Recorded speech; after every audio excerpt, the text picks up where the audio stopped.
तो बेटा आज हमारा लेक्चर नंबर 16 होगा ट्रिग्नोमेट्रिक इक्वेशन का। पिछली क्लास में हम लोगों ने बेसिक फॉर्मूलेस देख लिए थे जो कुछ इस तरह के थे, है ना, जिसमें हमने sin x equal to zero, cos x equal to zero, tan x equal to zero, और लास्ट में ये वाला जो पार्ट था ये मैं तुम्हें बोला था खुद प्रूफ कर लेना, है ना। बाकी यहाँ तक का प्रूफ तो हमने कर ही लिया था। लास्ट वाला जो हमने प्रूफ किया था वो था tan x equal to tan alpha, x equal to n pi plus alpha. तो इस पे बेस्ड क्वेश्चंस करते हैं। तो लेकिन ट्रिग्नोमेट्रिक इक्वेशंस के जो क्वेश्चंस होते हैं वो टोटल मिला के 60 टाइप्स में डिवाइडेड है। अब ये टाइप्स का मतलब ये नहीं कि ऐसे हमें टाइप टाइप खेलना है। ये तो टाइप्स में इस तरह इसलिए डिवाइडेड है कि आपको सोचने का दायरा थोड़ा सा कंस्ट्रक्टिव हो, स्टेप बाय स्टेप हो, कि मान लो ये टेक्निक नहीं लगी तो ये टेक्निक लगा के देखते हैं। तो डिफरेंट डिफरेंट टेक्निक्स हैं। तो लेंगे टाइप वन टाइप क्वेश्चंस। तो ये जो क्वेश्चंस होते हैं टाइप वाइज टाइप इसलिए पढ़ते हैं कि एक तो सब तरह के क्वेश्चंस पे आपका एक्सपोजर हो जाए, और अगर आप अभी पहले पहले स्टार्टिंग स्टार्टिंग में सोच रहे हो तो आपके सोचने को एक स्ट्रक्चर्ड अप्रोच मिल जाए कि मैं ये थोड़ा सोच सकता हूँ कि ये वाली टेक्निक लगाऊं या फिर ये वाली टेक्निक लगाऊं, depending on the question structure. तो सबसे पहला होता है टाइप वन। लिखें trigonometric equation solved by factorisation, solved by factorisation, है ना। तो इसमें आपको मालूम है सॉल्व बाय फैक्टराइजेशन में हमें क्या करना होगा। हमारे पास क्वेश्चन आएगा, कोशिश करेंगे उसको थोड़ा सिंप्लीफाई कर लें।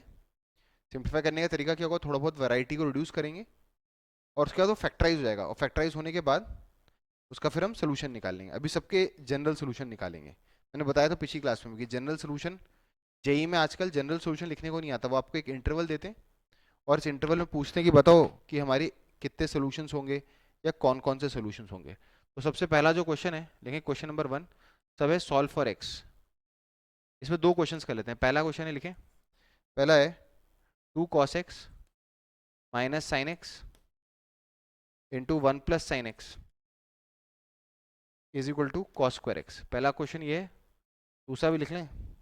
दूसरा क्वेश्चन है cos cube x plus cos square x minus 4 cos square x by two is equal to 0। ठीक है, तो जल्दी देखते हैं। तो जो पहला क्वेश्चन है उसके अंदर हम लोग वैरायटी को रिड्यूस करने की कोशिश करते हैं। तो अभी आप देख सकते हो कॉस भी है और साइन भी है। तो जो पहला क्वेश्चन है उसको सॉल्व करने के लिए हम क्या कर सकते हैं, इसको एज इट इज रहने दो, 2 cos x minus sine x को तो अभी, इंटू 1 प्लस साइन एक्स को भी अभी एज इट इज रहने दो। बताओ क्या आपको रियलाइज होता है, कॉस स्क्वायर एक्स को हम क्या लिख सकते हैं, 1 माइनस साइन स्क्वायर एक्स। अब दो तीन चीज़ों का ध्यान रखना जो मैं सिखाऊंगा आपको। यह आएगा 2 cos x minus sine x, और ये क्या आएगा 1 प्लस साइन एक्स। बताओ ये सिंप्लीफाई होगी क्या आएगा, 1 minus sine x into 1 plus sine x, यही होगा। अब ना आपकी एक टेंडेंसी होगी, आपको अंदर से ऐसा मन करेगा कि काश ये 1 प्लस साइन एक्स को मैं कैंसिल आउट कर दूं। पर बेटा कभी भी ऐसे आप किसी भी वेरिएबल को कैंसिल आउट मत कर देना, क्योंकि इससे रूट लॉस होता है। क्या होता है, रूट लॉस। ये हम लोग बेसिक मैथ्स में पढ़ा था। बिना सोचे समझे पावर बढ़ा देने से, स्क्वायरिंग कर देने से रूट गेन होता है, और बिना सोचे समझे ऐसे कुछ कैंसिल आउट कर दो तो उससे रूट लॉस होता है। तो कभी भी ऐसे आप कॉमन फैक्टर देके काट में देना। हाँ कांस्टेंट हो तो जरूर कैंसिलेशंस कर सकते हो, पर ये तो वेरिएबल है ना, तो सबको एक तरफ ट्रांसफर कर दो। तो जब आप एक तरफ ट्रांसफर करोगे तो 1 प्लस साइन एक्स कॉमन आ जाएगा, इसी को तो फैक्टराइजेशन कहते हैं। और बचेगा क्या, 2 cos x minus sine x यहाँ से, और ये उधर जाके माइनस हो गया तो minus of 1 minus sine x, ऐसे ही तो बचेगा। This is equal to 0। अब आप देख सकते हो ये माइनस माइनस प्लस होगा और साइन एक्स से साइन एक्स कैंसिल आउट हो जाएगा। तो आपके पास क्या बचेगा, 1 plus sine x into 2 cos x minus 1 is equal to 0। अब यहाँ से दो चीज़ हो सकती है, फैक्टराइजेशन ऑलरेडी हो चुका है, या तो ये फैक्टर 0 होगा या तो ये वाला फैक्टर 0 होगा। तो यहाँ से या तो साइन एक्स की वैल्यू -1 आएगी या फिर cos x की वैल्यू क्या आएगी, 1/2। बताओ साइन एक्स -1 कब होता है, उसका तो जनरल सोल्यूशन पढ़ रखा था हमने, 4n माइनस 1 इंटू π/2, जहाँ पे n एक इंटीजर है वो मैं लिख नहीं रहा हूँ। और इसे क्या लिख सकता हूँ, cos x equal to half. Half कब होता है बेटा, cos π/3 पे। यहाँ से वो वाला फॉर्मूला लगाऊंगा, कौन सा वाला फॉर्मूला बताइए। फॉर्मूला क्या था, cos x is equal to cos alpha. क्या था formula, x equal to 2n pi plus minus alpha, ये फॉर्मूला था। तो यहाँ पे अल्फा की जगह कौन है, π/3। तो इसका सोल्यूशन क्या होगा, x is equal to 2n pi plus minus π/3। ये वाला आंसर लिख देना, यूनियन ये वाला आंसर लिख देना, है ना। तो आंसर ये होगा या फिर ये होगा। क्या ये क्लियर है। Let's do the second question. याद रखना अभी हम जनरल सोल्यूशन लिख रहे हैं, पर जेई में वो जनरल सोल्यूशन लिखने को नहीं बोलेगा, वो बोलेगा बताओ 0 से 2 पाई में कितने सोल्यूशन है। तो आप एन की वैल्यू डाल डाल के देख लेना कौन कितने सोल्यूशन 0 से लेकर 2 पाई के बीच में आते हैं। याद रखना इस सोल्यूशन में एन क्या है, इंटीजर। चलो अगले क्वेश्चन पे चलते हैं, लिखें अगला क्वेश्चन। तो जो अगला क्वेश्चन है वो भी इसी कैटेगरी का है, इसे मैं अगली स्लाइड पे ले चलता हूँ। जो अगला क्वेश्चन है वो भी इसी कैटेगरी का है। बताओ टाइप 1 कैटेगरी का नाम बोलो क्या है, बाय फैक्टराइजेशन। चलो बताओ, यहाँ पे कॉस क्यूब एक्स है, कॉस स्क्वायर एक्स है, -4 कॉस स्क्वायर एक्स बाई 2 है। क्या आपको दिख रहा है थोड़ी सी वैरायटी में कमी है। यहाँ पे कॉस एक्स है, यहाँ पे कॉस एक्स है, पर यहाँ पे क्या है, कॉस एक्स बाई 2। तो पहले तो सब जगह कॉस एक्स लाने की कोशिश करते हैं। कितना मालूम ये फॉर्मूला पता है, 2 cos square, what is 2 cos square x by 2। या फिर चलो जैसा मैंने तुम्हारे नोट्स में लिखवाया है वैसा लिखवाता हूँ। बताइए व्हाट इज 2 कॉस स्क्वायर ए। क्या आपको याद है मैंने फॉर्मूला लिखा था 1 plus cos 2a। 2 cos square को ऐसे लिख सकता हूँ। बताओ यहाँ जो भी एंगल होता है यहाँ उसका क्या होता है, डबल। तो बताओ what would be 2 cos square x by 2 using this concept, 1 plus cos, इस एंगल का डबल, तो कॉस एक्स आ जाएगा। तो बताइए मैं इस क्वेश्चन को थोड़ा सिंप्लीफाई करता हूँ अपने लिए, cos cube x plus cos square x -2 into 2 cos square x by 2 लिख दिया इज इक्वल टू 0। यहाँ से क्या आएगा, cos cube x plus cos square x -2। बताओ 2 कॉस स्क्वायर एक्स बाई 2 को क्या लिख सकता हूँ, 1 plus cos x is equal to कितना, 0। अब बताइए यहाँ पे जब हम इसको सिंप्लीफाई करेंगे तो क्या आएगा, cos cube x plus cos square x -2 cos x, है ना। वैसे तो जरूरत नहीं है इसको ऐसे ब्रैकेट में रहना, तो ज़्यादा बेटर है। क्यों ब्रैकेट में, क्यों मैं एक्सपैंड भी कर दूंगा तो क्या ही हो जाएगा। बाकी यहाँ से दिख रहा है मुझको कॉस स्क्वायर एक्स कॉमन आते हुए, तो कॉस एक्स प्लस 1 फैक्टराइज हो जाएगा। बताओ यहाँ से क्या कॉमन निकलेगा। अब मैं फैक्टराइजेशन कर रहा हूँ, कितने लोगों को दिख रहा है ये कॉस एक्स में क्यूबिक आ गई, कॉस एक्स में क्या आ गई है, क्यूबिक। तो इसको फैक्टराइज करने की कोशिश कर रहा हूँ। फैक्टराइज करने का बेस्ट तरीका होता है कुछ कॉमन निकाल लो और कुछ कॉमन फैक्टर्स बाहर निकाल लो। मुझे दिख रहा है पहले दो में से कॉस स्क्वायर एक्स कॉमन आ रहा है, क्या बच रहा है, cos x plus 1 -2 cos x plus 1 is equal to 0। क्या आपको दिख रहा है यहाँ से cos x प्लस 1 कॉमन आ रहा है, और यहाँ क्या बचेगा, cos square x -2 is equal to 0। बताइए यहाँ से दो ब्रांचेस निकलेंगी, या तो cos x कितना होगा, -1, या फिर cos स्क्वायर एक्स कितना होगा, 2। इसे तो देखते ही आपको निगलेक्ट कर देना है। बताओ क्यों, क्योंकि cos की मैक्सिमम वैल्यू क्या हो सकती है, cos स्क्वायर की मैक्सिमम वैल्यू 1 होती है, तो 2 तो वो पहुंच ही नहीं सकता। बताओ अगला क्या है, cos x -1 कब होता है, बताया था मैंने आपको cos x -1 कब होता है। फॉर्मूले की लिस्ट देखो, cos x -1 कब होता है, it has odd multiple of pi. तो आंसर क्या आएगा, x is equal to odd multiple of pi. अगर आप वो ना लगाना चाहो फॉर्मूला तो ऑब्वियसली आप cos x -1 कब होता है, cos पाई पे होता है, फिर वो फॉर्मूला लगा देना, x is equal to 2n pi plus alpha, तो पाई आ जाएगा, प्लस माइनस अल्फा आता है एक तरीके से, है ना। तो ये लिख लेना, आप देख सकते हो ये क्या आएगा, 2n प्लस -1 इंटू पाई। अरे 2n में +1 करो या 2n में -1 करो, ऑड मल्टीपल ऑफ पाई तो आएगा, तो सीधा ये लिख लेते हैं ना, ऑड मल्टीपल ऑफ पाई। सीधा अपन ने तो फॉर्मूला देख रखा है ना, cos x -1 कब होता है, एट ऑड मल्टीपल्स ऑफ पाई। बताओ ये कौन सी टाइप है, पहला टाइप है। पहले टाइप में क्या होता है, हम फैक्टराइज करने की कोशिश करते हैं। देखें टाइप 2, टाइप 2 में क्या करते हैं, लिखना है या कॉपी करना है इस क्वेश्चन को, ये ठीक है। बताओ टाइप 1 में हमने क्या किया, फैक्टराइज करने की कोशिश की। टाइप 2 में, टाइप 2 में क्या करने वाले हैं हम, टाइप 2 में मैं पहले बता देता हूँ जब तक आप लोग लिख रहे हैं। टाइप 2 में हम वैरायटी रिड्यूस करेंगे, और जिस तरीके से मैंने यहाँ पर cos x में क्यूबिक बनाई ना, उसमें हम वैरायटी रिड्यूस कर करके क्वाड्रेटिक बनाने की कोशिश करते हैं। क्या बनाने की कोशिश करते हैं, क्वाड्रेटिक। तो टाइप 2 लिखेंगे रिड्यूसिबल टू क्वाड्रेटिक। टाइप 2 जो है that is reducible to quadratic. Type 2, type 2 का नाम है रिड्यूसिबल टू क्वाड्रेटिक, है ना। सीधा इसके अंदर क्वेश्चंस करते हैं। क्वेश्चन 1, क्वेश्चन वही है, सॉल्व फॉर x, याद रखना एक्स भी हो सकता है या थीटा भी हो सकता है, वो तो क्वेश्चन पे डिपेंडेंट है, जो भी वेरिएबल होगा उसके लिए सॉल्व कर लेना। तो देखिए पहला क्वेश्चन है A 2 cos² theta plus 3 sin theta is equal to 0, है ना। 3 sin theta is equal to 0। एक और कर देता हूँ। बी पार्ट है cos 2 theta minus √2 + 1 cos theta -1/√2 is equal to 0। ठीक है, चलो देखते हैं।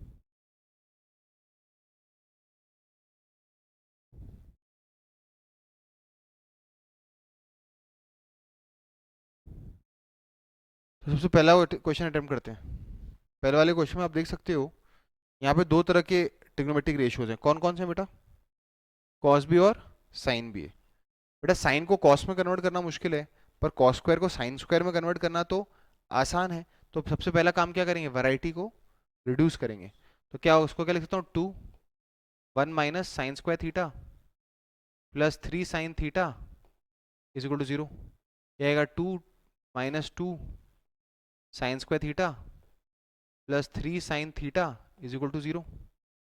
बताइए यहाँ पे माइनस साइन से थ्रू आउट मल्टीप्लाई करके क्या आ जाएगा, 2 sin² theta minus 3 sin theta -2 is equal to 0। क्या आप देख सकते हो ये साइन थीटा में क्या बन गया, क्वाड्रेटिक।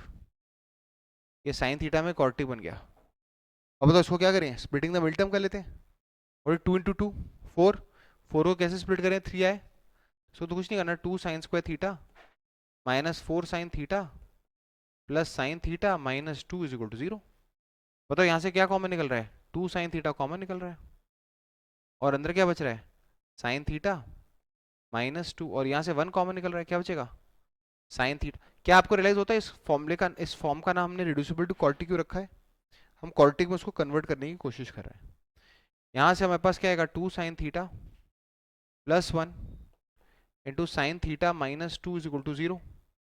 यहाँ से sin थीटा की वैल्यू या तो -½ आएगी, या फिर sin थीटा की वैल्यू क्या आएगी बेटा, 2, जिसमें से इसको निगलेक्ट करना पड़ेगा। तो इसको निगलेक्ट क्यों करना पड़ेगा,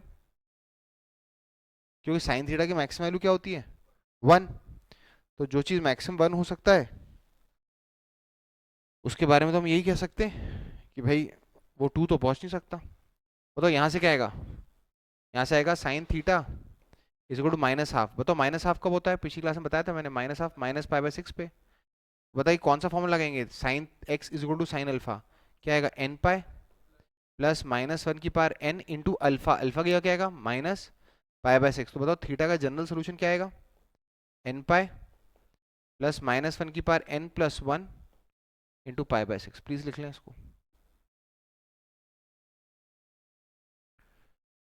अगला क्वेश्चन देखते हैं, अगला क्वेश्चन देखते हैं। ये cos 2 थीटा बेटा, अगले क्वेश्चन में फटाफट लिखो।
करें नेक्स्ट, अगला देखते हैं। इस क्वेश्चन को मैं नेक्स्ट स्लाइड पे ले आता हूँ।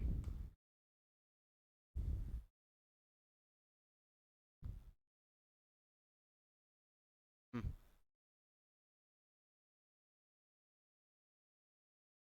बताओ cos 2 थीटा, बताओ यहाँ पे वैरायटी रिड्यूस करते हैं, यहाँ cos 2 थीटा भी है, cos 2 थीटा भी है और cos थीटा भी है, तो cos 2 थीटा को क्या लिख सकते हैं, 2 cos square theta minus one minus ये क्या आएगा √2 + 1 into cos theta minus minus plus ये आएगा 1/√2, √2 + 1 इज इक्वल टू 0, यही आएगा ना।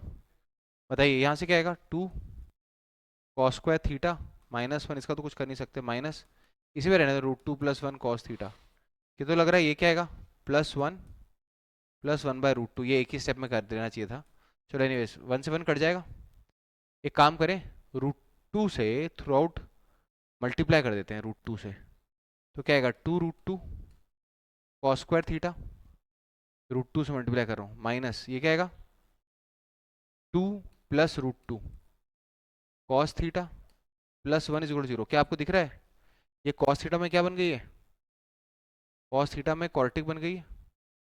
या तो इसके अंदर हम क्या लगाने की कोशिश करें, स्प्लिटिंग द मिडिल टर्म्स, तो स्प्लिटिंग द मिडिल टर्म करके बताओ प्रोडक्ट कितना है 2 √2 और सम चाहिए 2 + √2, जो कि मुझे लगता है बड़ा आसान सा ही है। ये आ गया 2 √2 cos square theta minus 2 cos theta, है ना, ये तो बहुत ईजी है, minus √2 cos theta +1 is equal to 0। ऐसे अलग अलग कर दिया, यहाँ से क्या कॉमन निकल रहा है 2 cos थीटा कॉमन निकल रहा है, क्या बचा है √2 cos थीटा -1, यहाँ से -1 कॉमन निकला, क्या बचा है √2 cos theta -1 is equal to कितना 0। बताइए यहाँ से क्या आएगा 2 cos theta -1 into √2 cos theta -1 is equal to 0। दो लोगों का प्रोडक्ट 0 है, कॉर्टिक बन चुकी थी ना, फैक्टराइज कर दिया हमने, cos theta is equal to half या cos theta is equal to कितना 1/√2। तो cos थीटा हाफ कब होता है, cos ऑफ π/3 पे, और ये cos थीटा 1/√2 कब होता है, cos π/4 पे। तो यहाँ से थीटा की वैल्यू क्या आएगी, क्या था formula cos x equal to cos alpha का 2nπ प्लस माइनस अल्फा, यहाँ से का 2nπ प्लस माइनस π/3, और यहाँ से थीटा की वैल्यू क्या आएगी 2nπ प्लस माइनस π/4 लिख लें, दिस इज ओके। ये था टाइप 2। टाइप 3 पे आएंगे, टाइप 3 में हम लोग ट्रांसफॉर्मेशन एंगल फॉर्मूलेस लगाएंगे।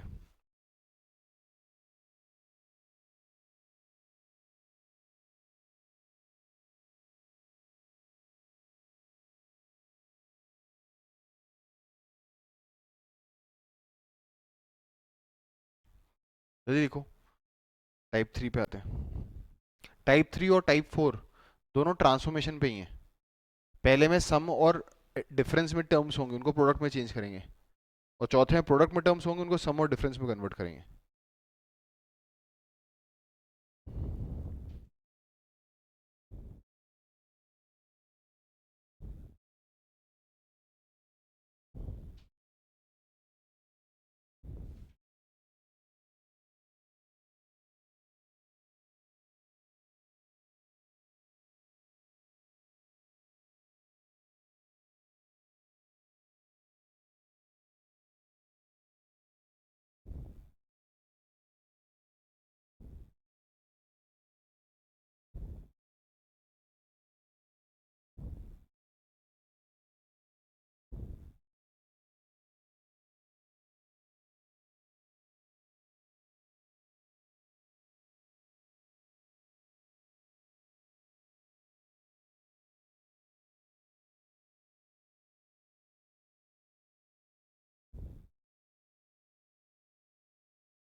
करें आगे, लेंगे टाइप 3।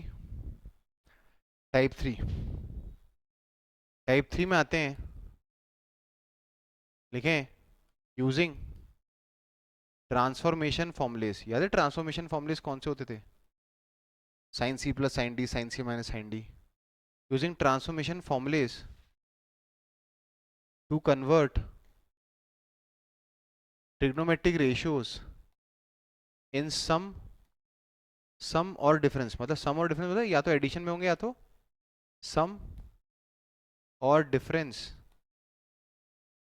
Into product. उनको प्रोडक्ट में कन्वर्ट कर देंगे. सीधा क्वेश्चन शुरुआत करते हैं. लिखें सॉल्व फॉर एक्स.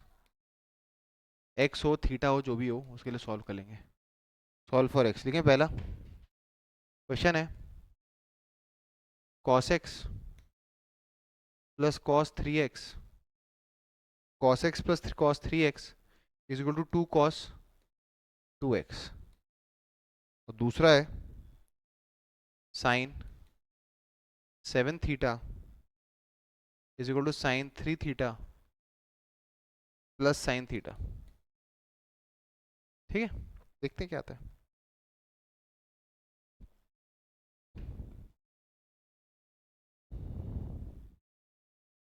करें स्टार्ट. तो जो पहला वाला बताइए, क्या आपको लगता है जो ए पार्ट है उसमें लेफ्ट साइड में क्या लग सकता है? cos c plus cos d. क्या बताओ क्या होता है cos c plus cos d? Very good. 2 cos c plus d by 2 cos c minus d by 2. तो ये क्या आ जाएगा? 2 cos x plus 3x by 2. और ये क्या आ जाएगा? cos x minus 3x by 2. और ये किसके बराबर है? 2 cos 2x के. कितना लग रहा है? ये 2 cos 2x ही बन गया. और ये क्या बन जाएगा? cos ऑफ माइनस x बन जाएगा ना. What is cos of minus theta बेटा? cos of minus theta is cos theta. इसको इधर ट्रांसफर कर दो तो 2 cos 2x कॉमन आ जाएगा. और क्या हो जाएगा? 2 cos x minus 1 is equal to 0. बताओ 2 तो 0 होने से रहा, तो इन दोनों का प्रोडक्ट 0. तो दो चीज़ें हो सकती हैं, या तो cos ऑफ 2x 0 होगा या फिर cos x माइनस 1 0 होगा. मतलब cos x की वैल्यू कितनी होगी? 1. मतलब cos ऑफ 2x 0 होगा. इसका मतलब 2x is equal to odd multiple of pi by 2. और cos x 1 कब होता है बेटा? x इक्वल टू 2n पाई, है ना. x इक्वल टू 2n पाई. बताइए यहाँ से x क्या आएगा? x 2n plus 1 into pi by 4. और x क्या होना चाहिए? 2n पाई. लिख लें. ये मैं सबके जनरल सोल्यूशन लिख रहा हूँ, है ना. तो ये हो गया पहला क्वेश्चन. तो या तो 2n plus 1 into pi by 4 होगा या फिर 2n पाई होगा. या तो वो odd multiple of pi by 4 होगा या फिर वो इवन मल्टीपल ऑफ पाई होना चाहिए वो एंगल. अगर ऐसा होगा तो that would be the solution of our A part. B part करते हैं. बी पार्ट करते हैं. क्लियर है? लिख लिया यहाँ तक. टाइप 4 में भी ट्रांसफॉर्मेशन फॉर्मुले यूज करने हैं, बस उसमें ये होगा यहाँ पे हम सम और डिफरेंस को प्रोडक्ट में कन्वर्ट करें ना, उसमें प्रोडक्ट को किस में कन्वर्ट करेंगे? सम और डिफरेंस में. 2 sin a cos b वाले फॉर्मूला लगाएंगे. चल देखते हैं. तो इसमें थीटा के लिए सॉल्व करना है. इसमें किसके लिए सॉल्व करना है? थीटा के लिए.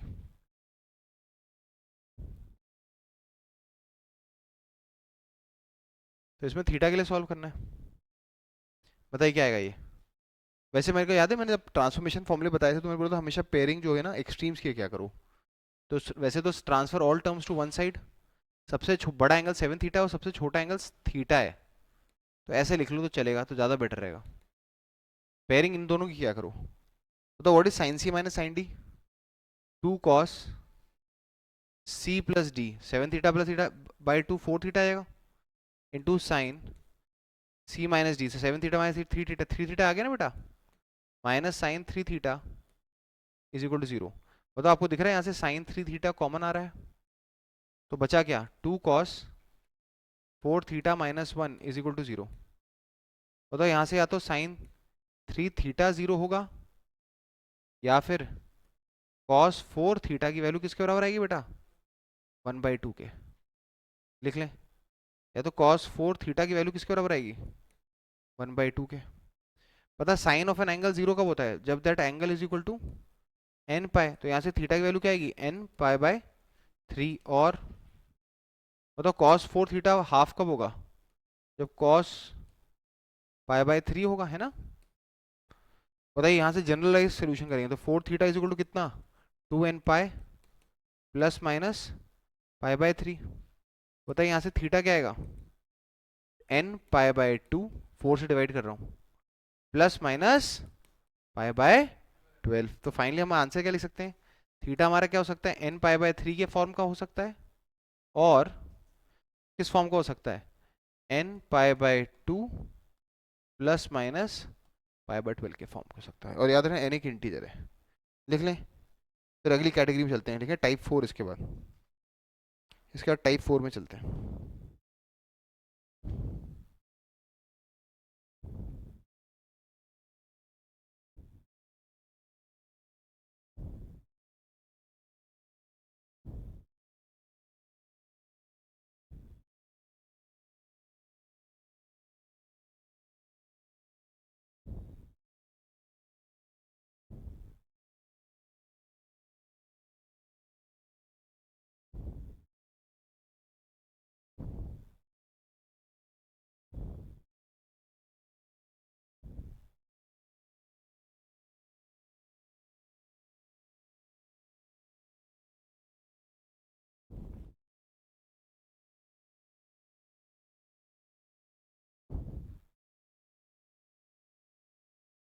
करें जल्दी, टाइप 4 पे आते हैं फिर।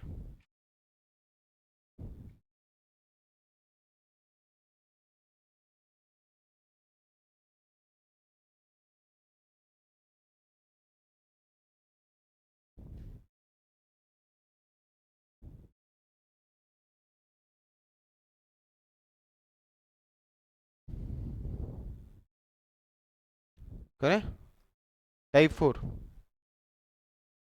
टाइप 4 में क्या आता है?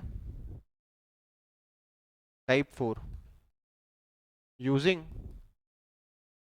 Transformation angle formulas, using transformation formulas to convert product into sum और डिफरेंस। कौन से फॉर्म लगेंगे? 2 sine A cos B, sign A plus B plus sine A minus B, या 2 कॉस ए कॉस बी। तो ये क्वेश्चन देखते हैं। लेकिन सॉल्व फॉर एक्स। क्वेश्चन है सॉल्व फॉर एक्स। पहला क्वेश्चन क्या है? पहला क्वेश्चन है, एक ही क्वेश्चन कर लेते हैं। पहला ये sine 9x, sine 9x into cos 7x is equal to sine 10x into cos 6x। ये जो साथ में अभी आज करा रहा हूँ ना, बहुत बेसिक है। क्वेश्चन की कलाकारी तो कुछ भी हो सकती है क्वेश्चन के अंदर, पर ये क्या है, एक तरीके से आपको एक सोचने का स्ट्रक्चर प्रोवाइड कर रहे हैं कि भाई ये टेक्निक्स हैं, मोटा मोटा ये सब कर सकते हो आप। मतलब कितना लग रहा है कि यहाँ पर एंगल दोनों अलग है, यहाँ भी दोनों एंगल अलग है, पर एक चीज़ नोटिस करने वाली बात है, और वो ये है कि इन दोनों का सम भी 16 है और इन दोनों का सम भी 16 ही है। तो मैं क्या करूँगा, इसको सिंप्लीफाई करने के लिए कुछ एक तरफ ले आके फायदा तो है नहीं, क्योंकि कुछ कॉमन वॉमन तो आएगा नहीं, फैक्टराइज तो होने सारा। इन कितने बड़े बड़े एंगल्स को मैं हाफ एंगल से तोड़ भी नहीं सकता, तो मैं दोनों तरफ 2 से मल्टीप्लाई कर दूंगा। तो ये क्या आएगा? 2 sine 9x into cos 7x is equal to 2 sine 10x into cos 6x। बताइए कौन सा ट्रांसफॉर्मेशन एंगल फॉर्म लगेगा? 2 साइन ए कॉस बी, क्या होता है वो? Sine A plus B plus sine A minus B. बताओ ये क्या आएगा?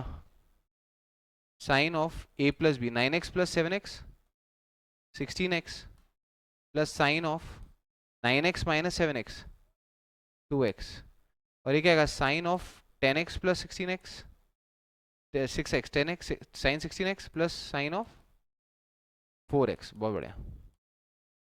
यहाँ से साइन 16x कट जाएगा, सबको एक तरफ ले आते हैं, तो क्या आएगा? Sine of 4x minus sine 2x equal to 0। डरना नहीं है, फैक्टराइज करने की कोशिश करना। क्या आप इसको हाफ एंगल से कन्वर्ट कर सकते हो? अब तो कौन सा फॉर्म लगाया मैंने? यहाँ पे कौन सा फॉर्म लगा है साइन 4x में? What is sine 2a? Half angle 2 sine A cos A. तो अगर यहाँ पे 4x होता तो यहाँ पे क्या था 2x। क्या आपको लगता है साइन 2x कॉमन आ जाएगा? हाँ जी। बचेगा क्या 2 cos 2x minus 1 is equal to 0। यहाँ से या तो साइन ऑफ 2x 0 होगा या फिर कॉस ऑफ 2x हाफ होगा। बताओ साइन ऑफ एन एंगल 0 कब होता है? जब that angle is equal to n pi. तो x की वैल्यू यहाँ से क्या आएगी n पाई बाय 2। और यहाँ पर क्या होगा जब cos of 2x is equal to cos of half कब होता है बेटा पाई बाय 3 पे। तो 2x इक्वल टू कितना 2n pi plus minus pi by 3। तो यहाँ से x कितना आएगा n pi plus minus pi by 6। तो हमारा ये आंसर ये हो सकता है या फिर ये हो सकता है, बीच में और लगा लेना या यूनियन लगा लेना, it is one and the same thing. क्या चीज समझ में आ गई? देख लें।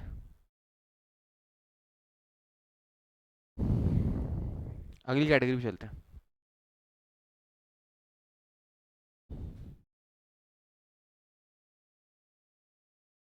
Let's move to the next type 5।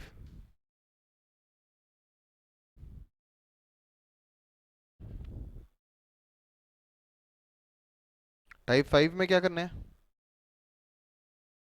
देख लो, चलें समझ में आ गया कैसे करना है? और आपके मटेरियल में तो है ही ये सब। आइए टाइप 5।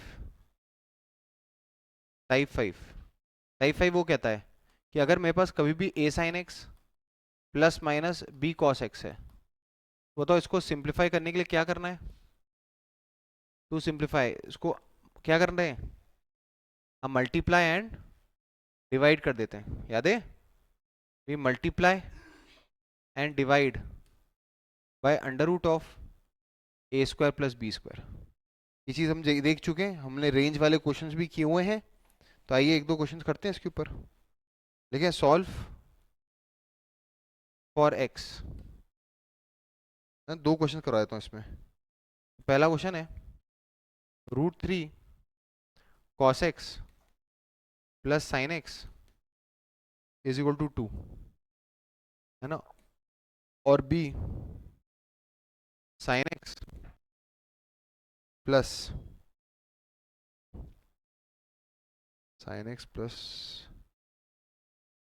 हाफ एंगल वाले तो बन जाएंगे, तो ये छोड़ दो। एक और जो है B, that is √3 sine x plus cos x is equal to √3। चलो फटाफट दोनों निपटाते हैं। बताओ जो पहला वाला क्वेश्चन है वो क्या है? A part √3 cos x plus sine x is equal to 2। जल्दी बोलो कितने से डिवाइड करें? ये a sine x plus B cos x ना, a क्या है 1 और b कौन है √3। बताओ what is under root of A square plus B square? 1 प्लस 3 4, 4 का अंडर रूट 2। तो दोनों तरफ 2 से डिवाइड कर दो, ये 2 हो जाएगा, ये 1/2 साइन एक्स हो जाएगा और ये 1 हो जाएगा। अब आप समझ सकते हो कि इसको मैं साइन पाई बाय 6 भी इमेजिन कर सकता हूँ। तो उससे यहाँ पे sign A cos B plus cos A sine B बन जाएगा। पर कोशिश करना कॉस का फॉर्मूला लगा पाओ। क्या लगा पाओ?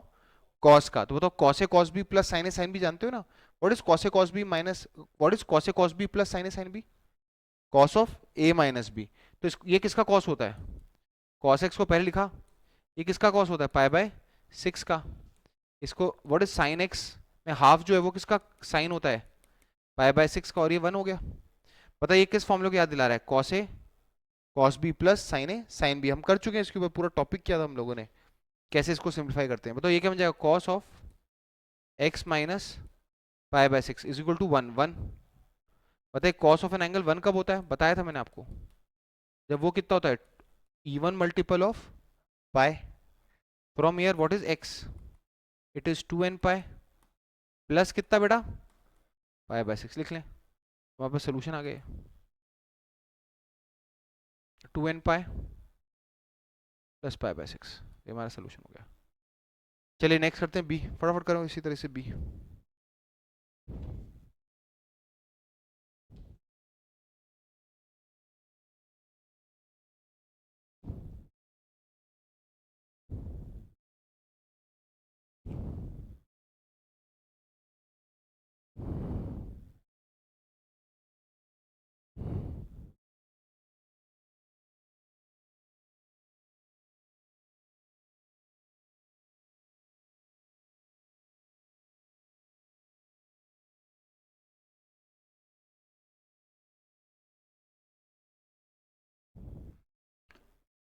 क्लियर है? बी कर लोगे खुद? बताओ यहाँ पर कौन है, मैं बस इसकी शुरुआत कर देता हूँ। बताओ यहाँ पे ए कौन है, √3, बी कौन है 1, तो वही आप इसको √3/2, 2 से दोनों तरफ डिवाइड कर देना, है ना, ये हो जाएगा √3/2। फिर इसको आप इसको पहले लिख लेना, तो ये कॉस एक्स हाफ कब होता है, π/3 पे, तो इसको ना साइन एक्स इस वाले को, और ये हो जाएगा साइन π/3 इज इक्वल टू √3/2, है ना बेटा। तो ये क्या आ जाएगा, ये जो लेफ्ट साइड है ये क्या बन जाएगा, cos of x minus π/3, it's the same question, बस नंबरिंग अलग है। और ये क्या होता है, कॉस ऑफ π/6, फिर सेम चीज़ कर लेना, आंसर आ जाएगा आपका। क्लियर है? चलिए अगले टाइप पे चलते हैं, ठीक है, टाइप नंबर 6। टाइप 6 थोड़ा सा ट्रिकी है, टाइप 6 और टाइप 7 जो है थोड़े से ट्रिकी है, ये सब बेसिक टाइप्स माने जाते हैं, इसके अलावा भी कलाकारी है, तो क्वेश्चन कर करके सीख लेंगे, ये मिनिमम इतने तो अपने को आने ही चाहिए। ठीक है, टाइप नंबर 6, टाइप 6 बेटा, इसमें इसको लिखना थोड़ा सा अजीब होगा, आप ये लिख लो, इसमें क्या होगा, किसी क्वेश्चन में sign x plus cos x भी हो सकता है, sign x minus cos x भी हो सकता है, इसमें इसके साथ क्वेश्चन के अंदर एक और किरदार होगा, साइन 2x हो सकता है या फिर sine x into cos x हो सकता है। अगर किसी क्वेश्चन में आपको ये भी नजर आए और साथ में ये भी नजर आए, मतलब साइन एक्स कॉस एक्स, सुनना, ये टाइप 6 कब लगता है, जब एक ही क्वेश्चन के अंदर sine x plus cos x हो या फिर sine x minus cos x, sine x cos x addition subtraction में भी हो और साथ में किसी अगली टर्म में sign x into cos x भी हो, तो ये वाला तरीका लगता है। इसमें हम क्या करते हैं, लिख लो, इसमें सब्स्टिट्यूट कर दो, sign x plus minus cos x को टी सब्स्टिट्यूट कर देना। तो सपोज आपने अगर sign x plus cos x को टी सब्स्टिट्यूट कर दिया, तो इसका स्क्वायरिंग करने पे क्या आएगा, कुछ इस तरह से आएगा ना, इसका स्क्वायरिंग करोगे तो बताओ sine square x plus cos square x 1 हो जाएगा, और 2ab में 2 साइन एक्स, तो यहाँ से आपका sign x into cos x क्या बन जाएगा, t² - 1/2। अब जब क्वेश्चन करेंगे तो आपको समझ में आएगा कि ये कैसे वैरायटी, ये जो पूरी टेक्निक है वो क्या करने में हेल्प करती है, वैरायटी को रिड्यूस करने में हेल्प करती है। जैसे मान लो अगर क्वेश्चन में कभी sign x minus cos x हो और साथ में क्वेश्चन में sign x into cos x भी हो, तो यहाँ पे स्क्वायरिंग कर दोगे तो क्या आएगा, इसको टी मान लेना, तो क्या बन जाएगा 1 - 2 साइन एक्स कॉस एक्स, फिर t² होगा। तो बताओ हम sign x into cos x को क्या लिख सकते हैं, 1 - t²/2, है ना। अब क्वेश्चन के अंदर देखते हैं इस चीज को कि क्वेश्चन में कैसे अप्लाई कर सकते हैं इसको। देखिए solve for x, solve solve for x, question है सॉल्व फॉर एक्स, क्वेश्चन है 5 sine x plus cos x is equal to 5 plus 2 sine x cos x. याद रखना 2 साइन एक्स कॉस एक्स या साइन 2x भी हो सकता था, ठीक है।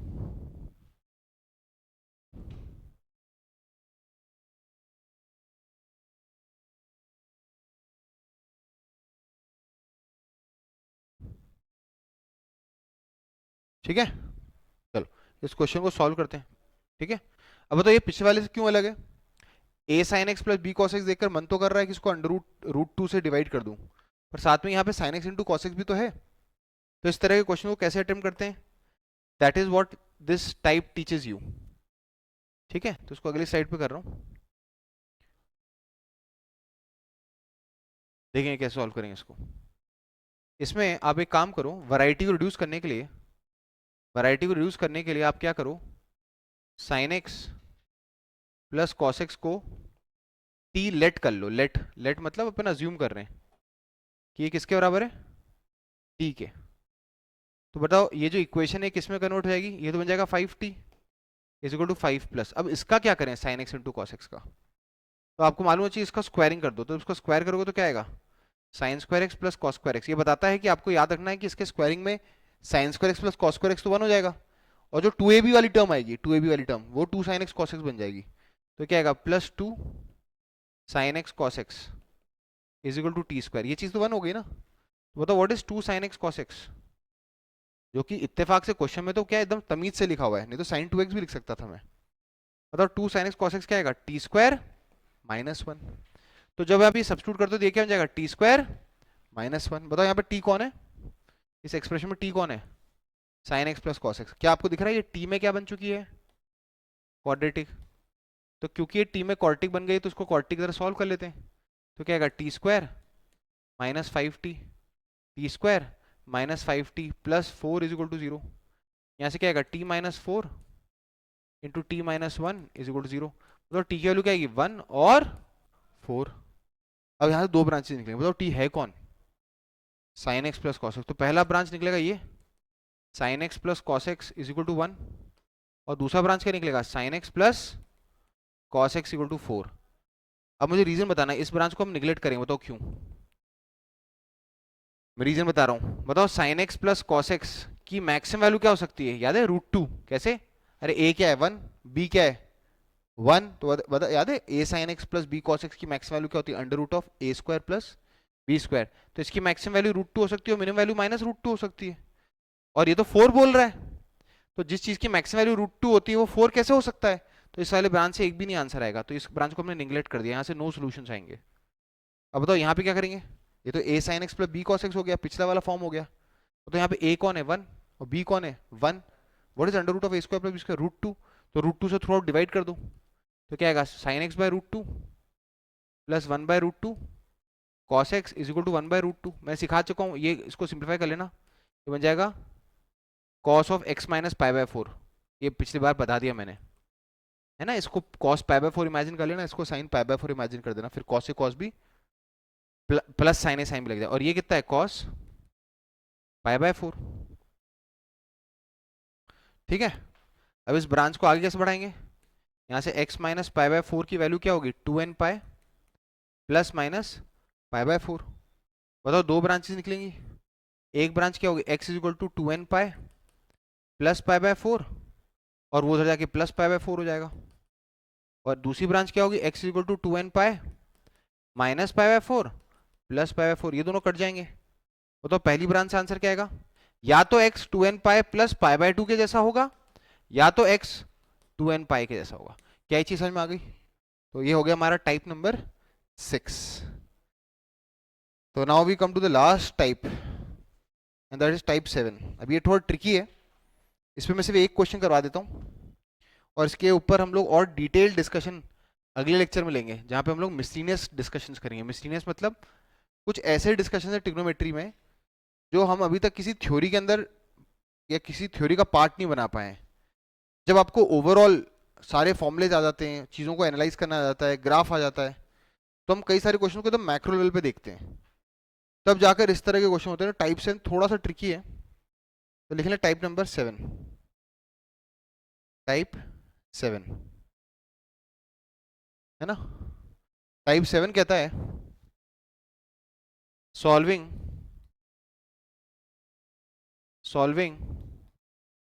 इक्वेशन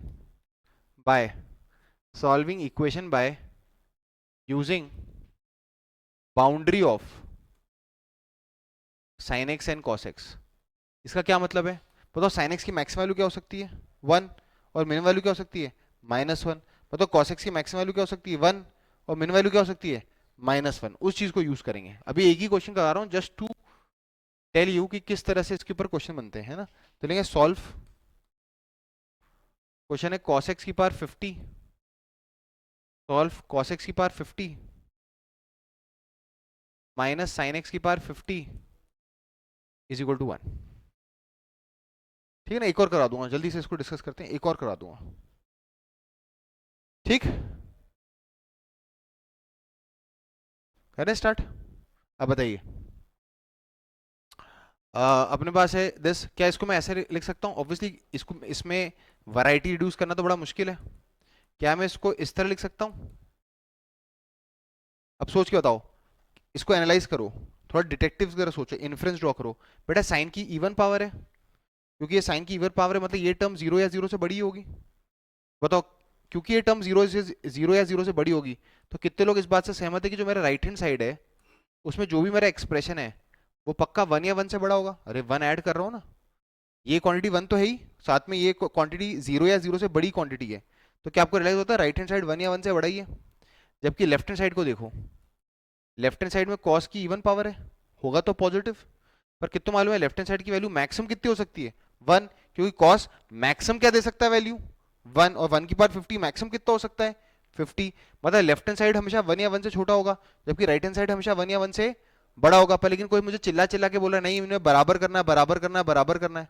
बताओ ये लोग बराबर कब हो सकते हैं? एक ही जगह पे, जब दोनों तरफ की वैल्यू क्या हो जाए? 1। सोचो ना, लेफ्ट हैंड साइड 1 या 1 से छोटा है, राइट हैंड साइड 1 या 1 से बड़ा है, तो अगर इनकी मुलाकात होनी है, मान लो राम और श्याम डिसाइड करते हैं कि हम लोग कहीं मुलाकात करेंगे, मॉल में जाएंगे, मुलाकात करेंगे। राम बोलता है मैं 2 से 4 बजे तक तुम्हारा इंतजार करूंगा, है ना, और शाम 4 से 6 के बीच में आएगा। तो बताओ अगर उनकी मुलाकात होनी है तो दोनों को एग्जैक्टली किस समय रहना पड़ेगा? 4 बजे। उसी तरीके से लेफ्ट हैंड साइड 1 या 1 से छोटा है और राइट हैंड साइड 1 या 1 से बड़ा है, तो अगर इनकी मुलाकात होनी तो कहाँ पे होनी? सिर्फ एक बाउंड्री बस पॉसिबल है, वो है 1। इसका क्या मतलब है? ये तभी हो सकता है जब cos x की पावर 50, ये तभी पॉसिबल, अगर पॉसिबल है तो ये तभी पॉसिबल है जब cos x की पावर 51 हो जाए। एंड बेटा एंड क्यों लिख रहा हूं? उसी वक्त 1 प्लस साइन एक्स की पावर 50 भी क्या हो जाए? 1। मतलब इस यहां से साइन एक्स की पावर 50 कितना हो जाएगा? 0। यहां से साइन एक्स कितना हो जाएगा? 0। तो x इक्वल टू क्या आएगा? n पाए। एंड का मतलब याद है? इंटरसेक्शन। तो कोई बात नहीं, एंड ही रहने दो। बताओ cos x 1 कब होता है? cos x या 51 कब होगा? जब cos x या तो +1 हो या फिर -1 हो। बताओ +1 कब होता है cos? ऑड मल्टीपल ऑफ पाई पे, नहीं -1 कब होता है cos? ऑड मल्टीपल ऑफ पाई पे। और +1 कब होता है? इवन मल्टीपल ऑफ पाई पे। बोलो प्लस प्लस भी हो सकता है और माइनस, तो सारे मल्टीपल्स। तो ये कब होगा? x इक्वल टू n पाई पे। इवन पर 1 आ जाएगा और ऑड पे बताओ इन दोनों का इंटरसेक्शन क्या होगा?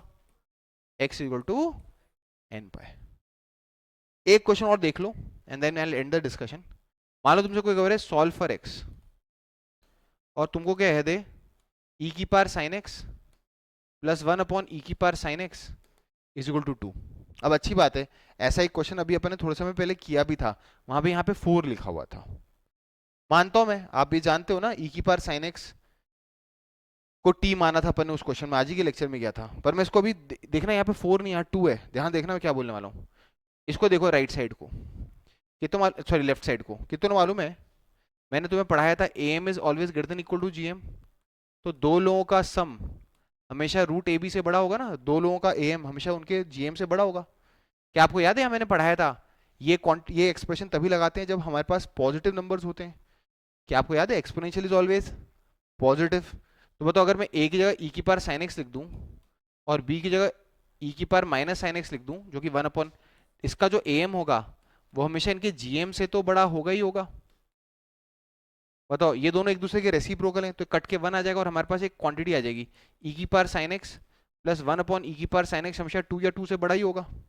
अब बताओ हमने क्या एनालाइज कर लिया कि जो मेरा LHS है उसकी वैल्यू हमेशा 2 या 2 से बड़ी है, जबकि RHS तो 2 ही है। तो ये तभी हो सकता है जब LHS एग्जैक्टली क्या बने? 2। बताओ AM एग्जैक्टली GM बन जाए। बताओ AM GM के बराबर कब होता है? When the terms are equal. याद है AM is equal to GM if the terms are equal. मतलब e की पावर sin x को e की power sin x 1 upon e की पावर sin x के बराबर होना चाहिए। मतलब हम यहाँ से कह सकते हैं ये करामात तभी हो सकती है जब e की power sin x is equal to 1 upon e की power sin x, implies e की पावर sin x का whole square should be equal to कितना? 1। मतलब यहाँ से e की power sin x should be equal to plus minus 1, पर exponential negative नहीं हो सकता, 1 आएगा। यहाँ से हमारे पास sin x की वैल्यू क्या आएगी? 0। तो इसका भी आंसर क्या आएगा? x इक्वल टू n पाई। पर थोड़ा सा ट्रिकी है ये, आ जाए तो अच्छी बात है, नहीं तो अपन इससे और क्वेश्चन अगली क्लास में करेंगे। तो ओवरऑल हम लोगों ने ट्रिग्नोमेट्री की सारे का सारा थ्योरी खत्म कर दी है। अब जो डिस्कशन रह गया वो मिसलिनियस डिस्कशन। मिसलिनियस मतलब हमने अलग अलग पार्ट्स में ट्रिग्नोमेट्री को पढ़ा है। कभी कंपाउंड एंगल फॉर्मूला पढ़ा, पहले सबसे पहले हमने वो ग्राफ्स पढ़े, ग्राफ्स के बाद बहुत बेसिक में तो हमने रेडियन सिस्टम और डिग्री सिस्टम भी पढ़ा था। पर मैं ग्राफ्स पढ़े, फिर कंपाउंड एंगल फॉर्मूला पढ़े, फिर ट्रांसफॉर्मेशन एंगल फॉर्मूलेस पढ़े, फिर मल्टीपल सब मल्टीपल पढ़ा, फिर रेंज ओरिएंटेड क्वेश्चंस किए। तो हमारे पास एक पूरा का पूरा यूनिवर्स हमने अलग अलग देखा है। अब हमारा मेजरली क्या रह गया, हमको ना इनको कंबाइन करके देखना है कि अगर मान लो मैं इन सब कंसेप्ट को मर्ज कर दूं और मल्टी कंसेप्चुअल क्वेश्चन बनाऊं तो दिखने में कैसा लगेगा, है ना। तो well ended out here, next class में अपन मिसलिनियस पार्ट करेंगे।